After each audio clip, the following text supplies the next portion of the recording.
어제 전 세계적으로 가장 큰 뉴스 중 하나가 바로 미국 대통령의 취임식이었습니다. 잘 아시다시피 도널드 트럼프가 47대 미국 대통령의 자리에 오르게 된 것입니다. 이때 전 세계의 매스컴이 이 행사를 주목했습니다. 그리고 그때 했던 연설들, 그리고 이후에 있었던 에피소드들을 앞다투어 방송에 내보내고 수많은 사람들이 그 현장을 지켜보았습니다. 여러분, 왜 이렇게 전 세계는 미국 대통령의 취임식에 주목을 하는 것일까요? 그것은 바로 이 시간이 미국 대통령이 가지고 있는 그의 정책의 방향을 가장 먼저 이해할 수 있는 그런 자리이기 때문입니다. 미국은 대통령제를 지향하기 때문에 그 한 사람이 강력한 권한을 가집니다.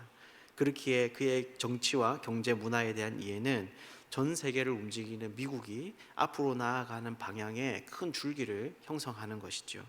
결국 이런 대통령 취임식이 주목받는 이유는 트럼프가 집권하게 될 몇 년간의 미국과 또 미국이 강력한 영향을 끼치는 전 세계의 흐름을 알려주기 때문입니다.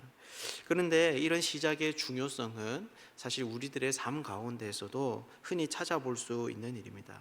실제 우리의 삶을 돌아보아도 학교 생활에 있어서 처음이 중요하고, 또 결혼도 신혼이 중요하며, 신앙생활에도 초신자의 때가 중요한 것이죠. 왜냐하면 그 시작이 결국에는 우리가 그 영역에서 살아갈 우리 삶에 초석을 놓는 시간이 되기 때문입니다. 그런 면에 있어서 오늘 본문 역시나 우리에게 중요한 의미를 가져다 줍니다. 왜냐하면 오늘 본문은 가나안 땅에서 이스라엘 민족이 나라로서 살아가는 그 삶의 시작으로 땅의 분배에 관한 이야기를 담고 있기 때문입니다. 그렇다면 이런 사건 속에서 우리가 눈여겨보아야 하는 것은 무엇일까요?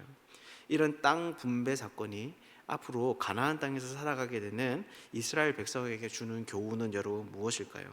오늘 이것에 대해서 함께 좀 살펴보도록 하겠습니다. 먼저 우리가 주의 깊게 보아야 할 것은 그 땅의 분배 방식입니다. 이스라엘은 어떻게 이 땅을 분배하고 있습니까? 우리가 잘 알다시피 2절을 보면 그들의 기업을 제비를 뽑았다라고 이야기를 하고 있습니다. 즉 추첨을 통해서 땅을 나누었던 것이죠. 이것이 정확하게 어떻게 진행되었는지 오늘날 우리는 잘 알 수가 없습니다. 하지만 이스라엘의 랍베들에 의하면 아마 두 항아리를 준비하고 한 항아리에는 그 족속의 이름과, 그리고 또 항아리에는 지역의 이름을 썼을 것이라고 추정합니다. 순서대로 하나씩 하나씩 뽑아가며 매치되는 그 땅을 가지는 방식이 바로 그 당시의 땅의 배분의 방식이었던 것이죠. 그렇다면 이것이 의미하는 바가 여러분 무엇이겠습니까? 바로 이 땅의 분배는 오직 하나님의 뜻에 의해서 진행되었다라는 것입니다. 이것은 3절에 등장하는 레위 자손과 또 므낫세, 에브라임 지파에 관한 이야기에서도 반복되는 이야기입니다. 사실 이 에브라임과 므낫세는 우리가 잘 알다시피 야곱의 12아들 중 한 명이 요셉의 두 아들입니다. 즉 이 땅의 분배에 있어서 야곱의 아들 중 한 명이 레위가 빠지고, 그래서 그가 땅을 그 분기수로 받지 못하고 그의 조카에 해당하는, 즉 요셉의 두 아들인 에브라임과 므낫세 지파가 이 땅을 받게 되는 것이죠. 그런데 얼핏 보면 불공평해 보는 이 땅의 분배에 그 민족이 그 누구도 문제를 제기하지 않습니다. 비록 한 다리 건너서 자신들보다 하나님의 약속에 대한 소유권이 약할 수 있지만 누구도 거기에 대해서 딴지를 걸지 않는 것이죠. 왜 그렇겠습니까? 바로 그들도 이 모든 것이, 자기들이 가진 이 모든 것이 하나님께서 주신 선물이라는 것을 알았기 때문입니다. 이 모든 것에 대한 권한은 오직 하나님께 있었던 것이죠. 여러분, 그러면 어떻게 되겠습니까? 이렇게 오직 하나님의 주권에 의해서 그 땅이 분배되었다면 이것이 결국 의미하는 바는 여러분 무엇이겠습니까? 바로 이 땅의 분배는 그 무엇보다 공평하게 진행되었을 것이라는 것입니다. 뿐만 아니라 이것은 그 당시의 문화를 생각하건대 또한 특별한 의미를 가집니다. 왜냐하면 승자 독식의 방식은 시대를 박물하고 사회에서 일반적으로 통용되는 원리이기 때문입니다. 즉 당연하게 그 당시의 시대에도 힘 있는 자가 모든 것을 가지게 되고 약한 자들이 소외받는 것이 일반적인 사회들의 통념이었다라고 하는 것이죠. 그렇게 이러한 이스라엘의 땅 배분의 방식은 이스라엘이 그 주변의 다른 나라와 다른 방식으로 세워졌다라고 하는 것을 우리에게 보여줍니다. 일반적인 세상의 관념이 통하지 않는 나라, 오직 하나님이 뜻하신 대로 세상과 다른 새로운 질서 안에서 통치되는 나라가 바로 이 이스라엘인 것이죠. 그래서 이것은 오늘 우리들에게도 교회가 어떤 공동체인지를 알려주는 중요한 이야기가 됩니다. 바로 교회는 그 무엇보다 하나님의 주권이 모든 것을 결정하는 나라인 것이죠. 그래서 교회는 무엇보다 하나님의 말씀이 중요시됩니다. 세상의 일반적인 사람들의 모임처럼 많이 배우고 또 능력이 있어서 많은 일들을 할 수 있는 사람들이 이 공동체를 이끌어가는 것이 아니라 분명한 원칙인 하나님의 말씀이 가장 큰 권위를 가지고 교회를 세워가는 것입니다. 그렇다면 이런 가나안 땅에서 이스라엘에 살아야 하는 삶은 여러분 어떤 것일까요? 하나님의 주권이 다스리는 그 나라에서 요구되는 합당한 인생은 여러분 어떤 모습일까요? 이렇게 땅 분배가 진행될 때 갑자기 오늘 본문에는 눈에 띄는 새로운 등장인물의 이야기를 펼쳐놓습니다. 바로 갈렙입니다. 이 사람이 정말 특이하게 눈에 띄는 것은 다른 지파들은 또 다른 족속들은 다 제비를 뽑아서 땅을 배분받는데 유독 이 사람만 나서서 자신이 거할 땅을 요구하기 때문입니다. 뿐만 아니라 그가 요구하는 땅은 아직 점령되지 않은 땅이었습니다. 즉 다른 사람들은 이미 온 민족이 전투를 벌여 점령해서 안전한 땅을 제비 뽑아서 추첨을 통해서 얻어내고 있는데 이 갈렙만은 유독 아직 점령되지 않은 그 땅을, 그래서 어떻게 보면 누구나 가지고 싶어하지 않는 그런 땅을 요구하고 있는 것이죠. 그래서 이런 갈렙의 모습은 얼핏 우리가 보는 것처럼 정말 욕심쟁이다, 그래서 어떤 부정적인 의미를 가지고 있는 것이 아닙니다. 오히려 뒷부분에 가면 그는 자신의 이 요구 때문에 하나님으로부터 큰 복을 받아 누리게 됩니다. 그러니 결국 이런 갈렙의 모습은 긍정적으로, 좀 더 나아가 가나안 땅에서 첫 역사를 써나가는 이 시점, 하나님이 다스리는 그 땅에서 그분이 원하시는 사람들의 삶의 모습이 무엇인지를 우리에게 보여주는 것이죠.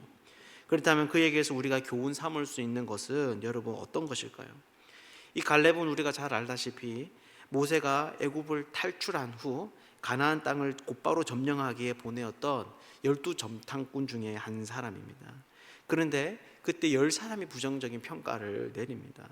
무엇보다 그 땅에는 아낙 자손들이 살고 있는데 그들은 장대하여서 자신들이 그 옆에 서면 메뚜기와 같다라고 하는 평가를 늘어놓으며 다시 자신들이 애굽으로 돌아갈 것을 말합니다. 이미 사람들이 살고 있는 그 땅은 전쟁을 치루어야 하는데 이런 조건 속에서는 도저히 자신들이 전투에 임할 수 없다라고 하는 것이죠. 그런데 이때 모든 사람들의 의견을 반박하고 전쟁에 나설 것을 도전한 이가 바로 이 갈렙입니다. 갈렙은 다른 이들과 전혀 다르게 우리가 능히 이길 수 있다고 그 땅을 취하자고 이스라엘 백성들에게 강력하게 도전합니다. 하지만 결국 어떻게 됩니까? 다수의 의견을 따라서 이스라엘이 이 전쟁을 포기합니다. 그리고 하나님은 그들에게 광야로 다시 갈 것들을 명령하시고 40년간 고통의 세월을 그 가운데서 보내게 되는 것이죠. 그래서 많은 사람들이 이런 갈렙의 모습을 보면서 막연하게 믿음과 그 믿음이 만들어내는 담대함에 주목합니다. 다른 사람들과 달리 그는 하나님의 약속에 대한 믿음이 분명하였고 결국 이 믿음을 따라서 평범한 사람이 가질 수 없는 담대함을 소유했다라고 하는 것이죠. 하지만 오늘 본문은 그런 갈렙에 대해서 정말 그런 담대함이 어디에서 나왔는지를 우리에게 말해줍니다. 그것이 바로 8절 9절의 말씀인데요, 8절 9절을 보면 이렇게 말을 합니다. 나와 함께 올라갔던 내 형제들은 백성의 간담을 높게 하였으나 나는 내 하나님 여호와께 충성하였으므로 그날에 모세가 맹세하여 이르되 내가 내 하나님 여호와께 충성하였은즉 내 발로 밟는 땅은 영원히 너와 내 자손의 기업이 되리라 하였나이다. 네, 결국 갈렙이 그렇게 가나안 땅에 대해서 담대함을 가질 수 있는 그 이유가 무엇이라는 것입니까? 그가 바로 여호와께 충성했기 때문이라는 것입니다. 즉 그는 여호와께 충성했기 때문에 강력한 적군과 맞설 수 있는 용기를 가졌고, 그리고 오늘 본문에 와서도 동일하게 그때 차지하지 못했던 그 땅을 요구하고 있는 것이죠. 그리고 이 8절 9절에 나오는 여호와께 충성했다라고 하는 말은 14절에도 반복되는데 14절은 이렇게 이야기를 합니다. 헤브론이 그니스 사람 여분네 아들 갈렙의 기업이 되어 오늘까지 이르렀으니 이는 그가 이스라엘의 하나님 여호와를 온전히 좇았습니다. 사실 한글을 보면 잘 알 수 없는데 원어를 보면 이스라엘의 하나님 여호와를 온전히 쫓았다라고 하는 말이 바로 8절 9절에서 여호와께 충성했다라고 하는 말들과 동일한 단어입니다. 즉 충성은 여러분 어떤 것입니까? 갈렙이 정말 얼토당토하는 그런 상황 가운데서 용기를 낼 수 있었던 그 근거, 또한 40여 년의 광야 생활 동안 가졌던 믿음의 또 다른 이름, 또한 하나님의 축복을 결국에 누리게 되는 이유가 바로 이 충성 때문이었던 것이죠. 그렇다면 결국 이것이 그 당시 이스라엘 사람들에게 알려주는 것이 무엇이겠습니까? 바로 하나님 나라에 사는 사람들은, 하나님의 주권이 모든 것을 결정하는 나라에서 사는 사람들에게 요구되는 그 덕목은 무엇보다 바로 이 충성이라는 것이죠. 하나님에 대한 충성에서 나오는 열심, 순종, 용기, 이런 것들이 결국 이스라엘 백성들을 살아가게 하고 그분이 주시는 그 복을 받아 누리게 한다라는 것입니다. 그래서 사실 갈렙이 그렇게 보면 정복되지 않은 땅을 지금 이 시점에서 달라고 하는 이유도 여러분 무엇입니까? 12절을 보면 그는 이미 85세에 이르렀지만 여호와께서 나와 함께 하시면 여호와께서 말씀하신 대로 그들을 쫓아낼 수 있다라는 것이었습니다.